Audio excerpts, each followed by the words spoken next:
This is 7National News. Here are the headlines. Ruler of Dubai launches UAE's e-portal.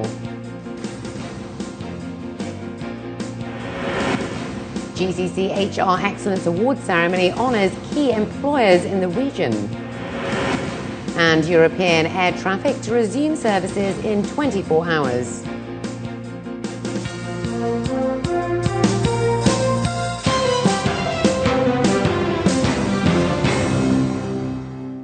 And in our top story, His Highness Sheikh Mohammed bin Rashid Al Maktoum, Vice President and Prime Minister of the UAE and ruler of Dubai, launched the UAE's e-portal today while approving a number of fiscal budgets for 2011. While chairing a cabinet meeting at the Presidential Palace in the presence of His Highness Lieutenant General Sheikh Saif bin Zayed Al Nahyan, Deputy Prime Minister and Minister of Interior, the ruler of Dubai stressed that e-transformation in the UAE through one gate will aid with the effectiveness and efficiency of government work. During the meeting, the budgets of 3 federal entities were also approved to the value of 670 million dirhams, including the programme and performance budget for the Marriage Fund for 2011, which amounted to 224 million dirhams. In addition, the Cabinet approved the budget of the General Authority for Islamic Affairs and Endowments for the year 2011, with a total value of 412 million dirhams. The approval for the budget for the Federal Customs Authority for 2011, with a value of 35 million dirhams, was also finalised. The meeting also discussed ways to boost cooperation with Italy, Spain, Brazil and Australia. Development of human capital is critical in the region, with companies becoming increasingly competitive to retain employees and reduce turnover.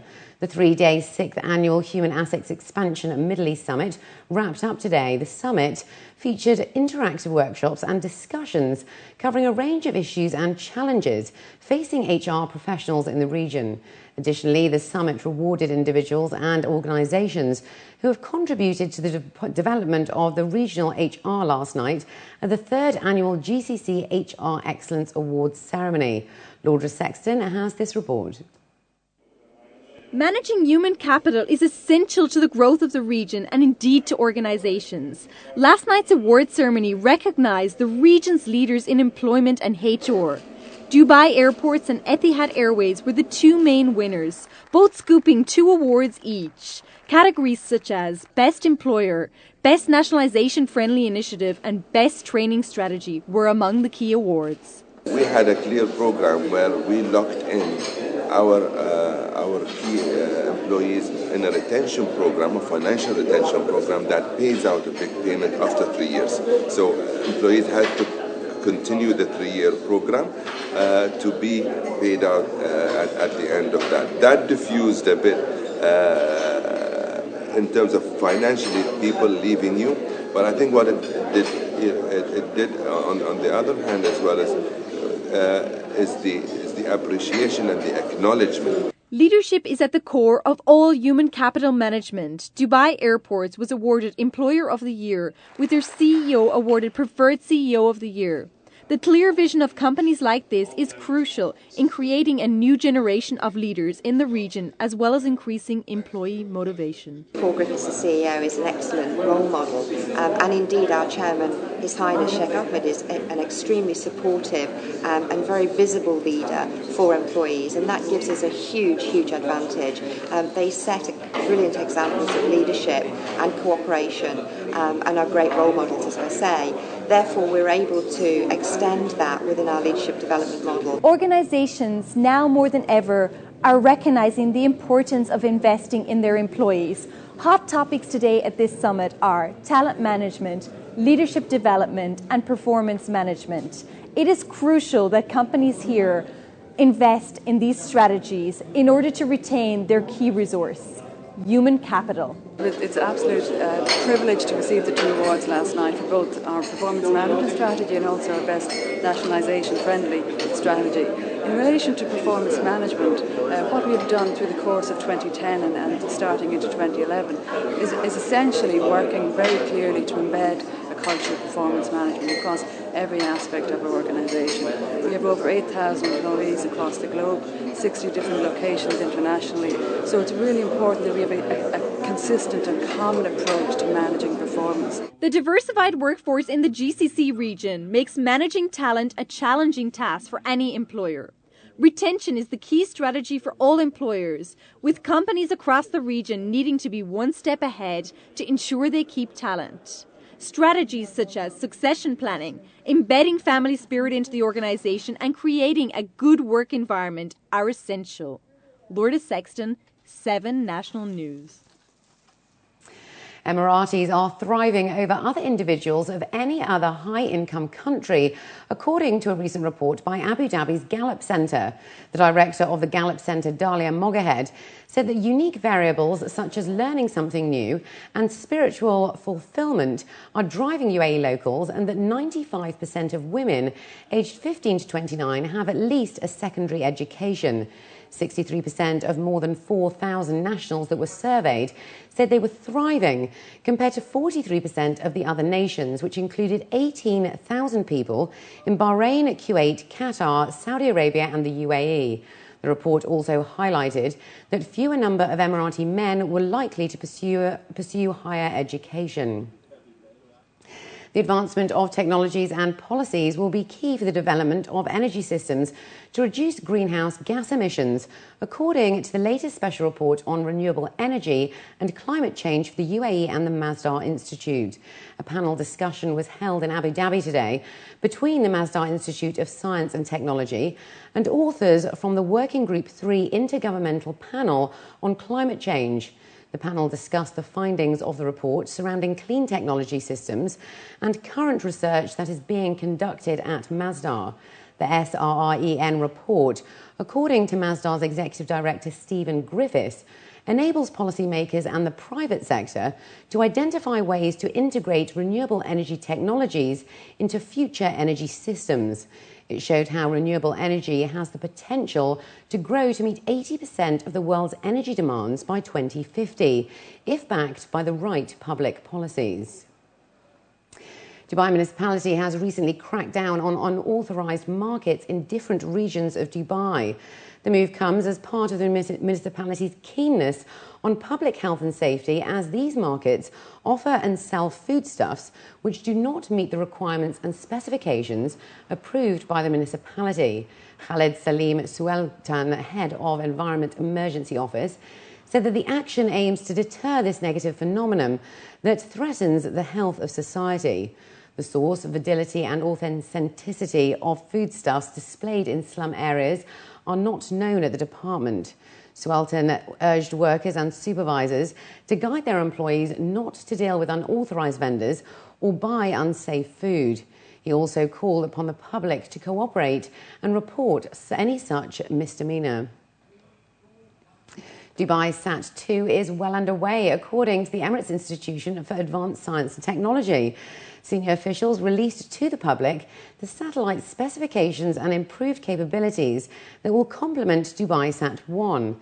EIST also added that the second remote sensing satellite emphasises the country's purpose to own advanced space technologies as well enhance the Institute's services, benefiting the local, regional and international communities.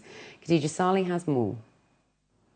Following their initial success, officials from the Emirates Institution for Advanced Science and Technology announced the final specifications and capabilities of Dubai+Sat 2.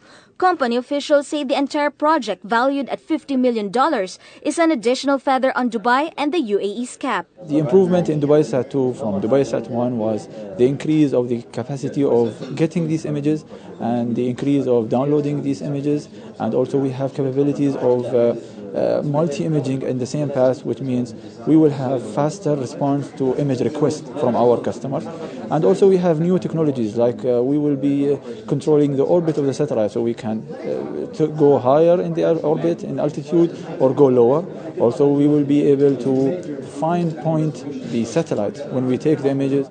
EIAST says the high-performance 300-kilogram satellite is in response to a growing demand that will complement existing services provided by Dubai+Sat1. In fact, it has a crucial role nowadays in providing timely images and information to assist countries stricken with natural disasters and tragedies. When you look at a disaster area, especially if it's an area that you can access, then satellite data and timely satellite data is very important. So if you get this data from, they're not just receiving data from Dubai+Sat1, they got maybe 20 satellites they're receiving. But when you join this data together and the timeliness of this data, this then is given directly to the rescuers on the ground. Now, if that helps in saving one life or locating one person, then we've done the UAE proud. Officials added that this is more than just advancement in space and technology from the country. It is proof of what nationals can do and achieve, as 16 Emirati engineers did 50% of the design work for Dubai+Sat2.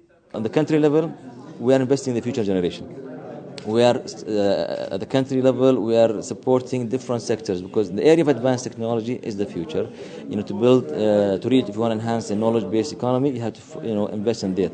We have a strong leadership, visionary leadership who, has great vision at the country level, at the city level, and we are contributing and implementing the level of, providing all of the, tools that to equip other sectors to transfer our economy into a knowledge-based economy.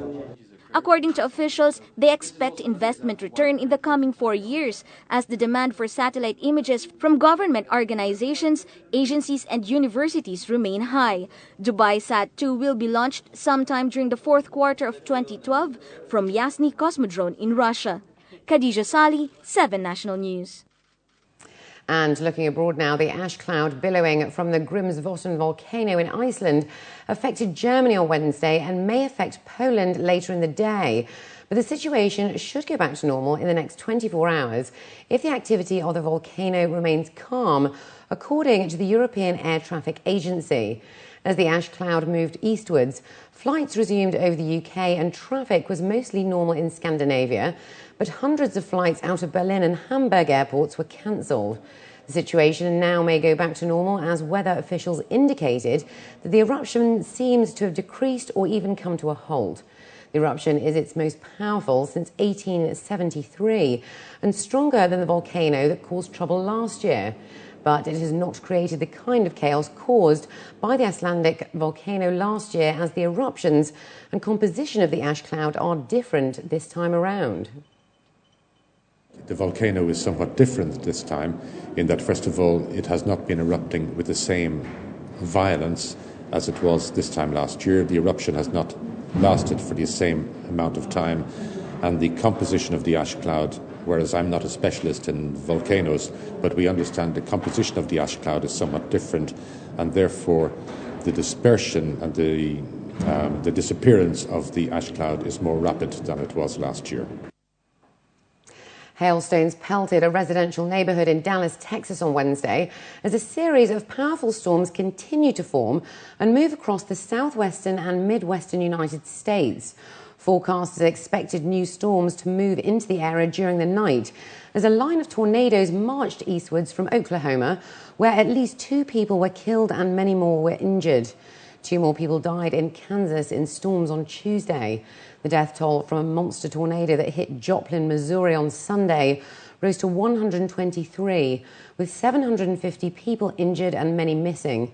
Rescue and recovery teams that scoured the wreckage of the small Midwestern city that has destroyed about 2,000 buildings. And up next we have the day's business news, so stay with us.